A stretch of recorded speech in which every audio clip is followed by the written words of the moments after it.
السلام علیکم ناظرین، کیسے ہیں آپ؟ امید کرتا ہوں خیریت سے ہوں گے۔ میں آس محمد رضوی اور آپ دیکھ رہے ہیں رضویوں کا نیٹ ورک۔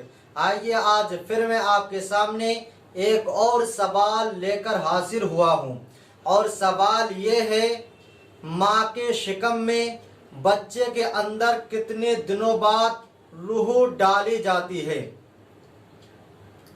جواب: ماں کے پیٹ میں بچے پر پھونکنے کے متعلق صحیح بخاری شریف میں حدیث پاک وارد ہے۔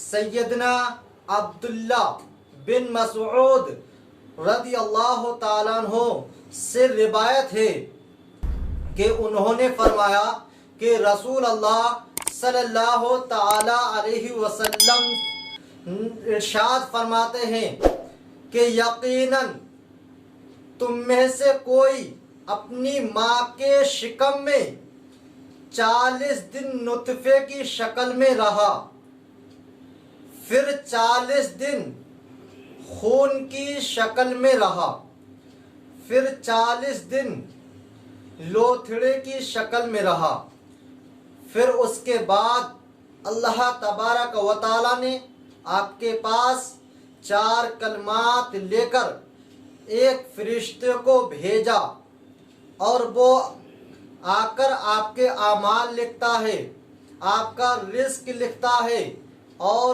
آپ کی عمر لکھتا ہے، اور پھر یہ بھی لکھتا ہے کہ یہ نیک وقت ہے یا بد وقت ہے۔ پھر اس کے بعد روح پھونکی جاتی ہے، پھر روح ڈالی جاتی ہے۔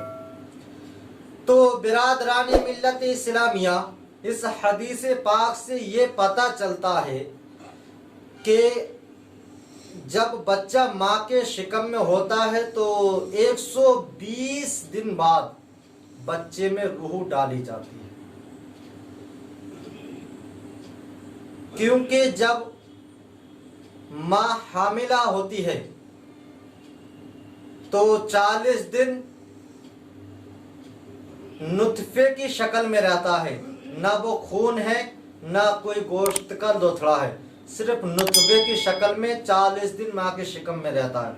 اس کے بعد 40 دن ہو جاتے ہیں تو اس کے بعد پھر وہ نطفہ خون کی شکل میں بدل جاتا ہے، پھر وہ نطفہ خون بن جاتا ہے، اور پھر 40 دن یعنی 80 دن گزرنے کے بعد پھر وہ خون گوشت کی شکل میں بدلنا شروع ہو جاتا ہے، اور جب وہ گوشت کا لوتھڑا بھی یعنی سب ٹائم ملا کر 120 دن قریب ہو جاتے ہیں، اس کے بعد فرشتہ آتا ہے۔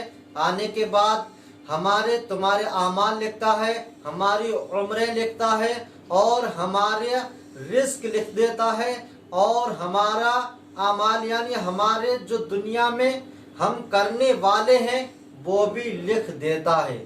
ہم دنیا میں جانے کے بعد نیک وقت رہیں گے یا بد وقت رہیں گے، وہ اللہ تبارک و تعالی اپنے فرشتے کے ذریعے اسی ٹائم لکھ دیتا ہے، اور پھر ہمارے اندر روح ڈال دی جاتی ہے۔ تو سوال کا جواب یہی ہوتا ہے کہ ماں کے شکم میں بچے کے اندر 120 دن بعد روح ڈالی جاتی ہے۔ یقیناً آپ اس سوال کو صحیح طریقے سے سمجھ گئے ہوں گے۔ والسلام ورحمۃ اللہ تعالی وبرکاتہ، واللہ ورسولہ عالم بالصواب۔